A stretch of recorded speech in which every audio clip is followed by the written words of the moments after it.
I'm Sylvester Peck, Senior. I am the art instructor at Florida A&M University Developmental Research School, and I am giving a demonstration this morning on painting using undertones before we actually go to the paint.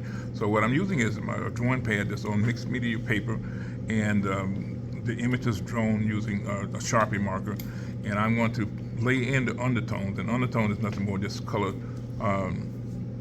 that we use to illustrate where we're going to paint something and how we're going to paint it. So I have a thing of water in two hues, blue and white, and I'm going to use the blue undertone to lay in the foundation for painting the actual color of the painting color on the image. I'm taking a flat brush and I'm dipping it into water because I'm going to use a wash technique to lay the undertones in. So I'm putting water on my palette, and then I'm going to dip my brush into blue, and I'm going to mix it around so that I have a good wash. But I don't want a solid color just yet. So I'm going to take the wash, and everywhere there's a value, I'm going to paint. So I've got the hair. I'm just going to go ahead and wash that color into the hair. Oh, I got a little bleed on from the marker. And that's okay too. And back to the wash, and I'm going to wash over the face.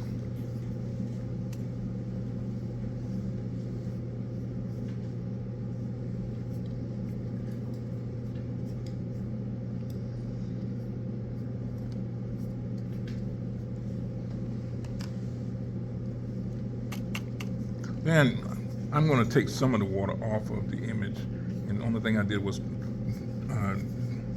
take my painting cloth, and I took all the water out of the painting cloth, and I'm just going to drag it back over the image, and what it's going to do, it will pull up the excess water.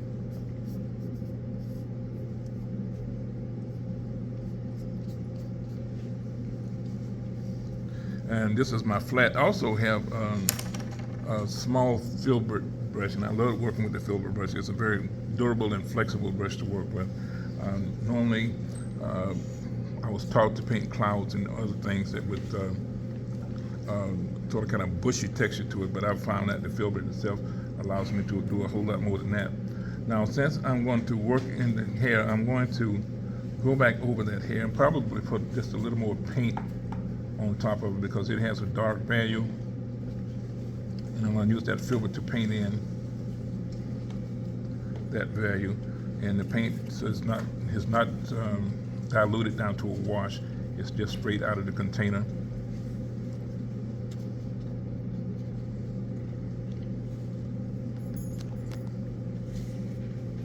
Because there's water on the paper, it's easier to maneuver and spread around. In some areas, if there's enough water on the paper, it's going to dilute it and allow me to spread it around a whole lot easier.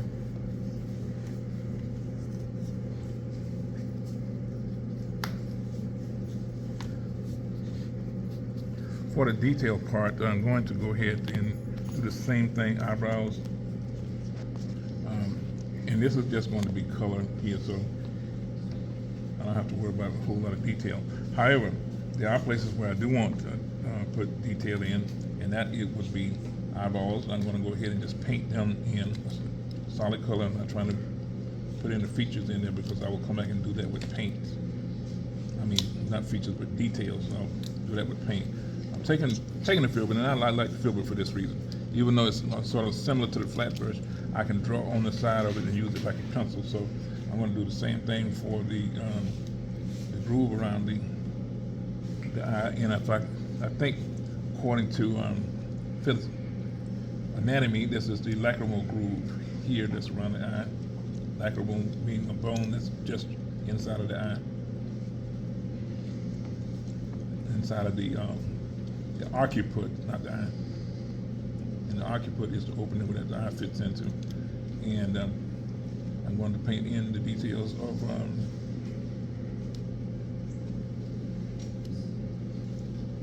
the eye here. Now I'm going to come back with another wash too, because I got shadow areas on the face, and I'm going to go ahead and paint those shadows in with another wash. And you can see the difference between the wash now. it is, instead of sitting on top of paper, that little thin wash you put down the first time creates a little layer that allow it to work, allow me to work on top of the acrylic now as opposed to just the paper.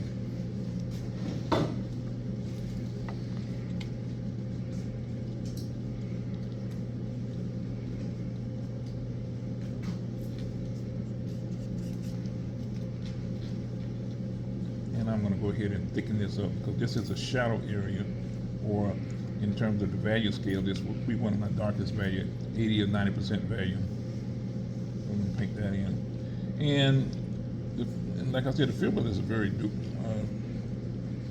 flexible brush. And watch this, I'm going to use it on the side, and I'm going to use it as just like a pencil. It would be a pencil in my hand.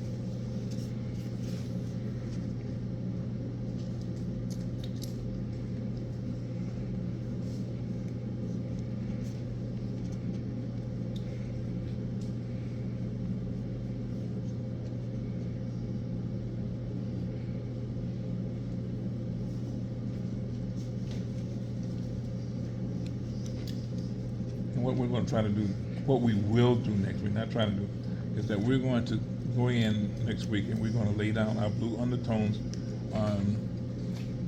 on the figure. And after we lay down the blue overtones, then we'll come back and we'll establish our paint palette based on a color image of the color version of the image that you use to draw.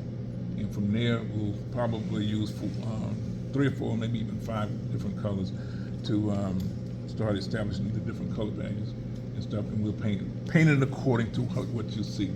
Now, I will tell the guys in the class, okay, men have a hard time seeing red, so we only see red with 92 or 93% accuracy, and females will see red at probably 99 to 100% accuracy. Okay. All right. Well, that being said, this is the instruction for the day as far as laying in the blue undertones. And once I get this done, then I'll do my palette, and I'll come back and I'll start adding color. Okay, and I'll start building upon color, layer by layer by layer. And that's one of the beauties of acrylic paint, is that you can build layer by layer by layer, whereas oil will blend in when you put color. Try to do that, and watercolor will also just blend in. With acrylic, you can build the layers. All right, and that is Sylvester Peck for October 3rd, 2025, using blue undertones.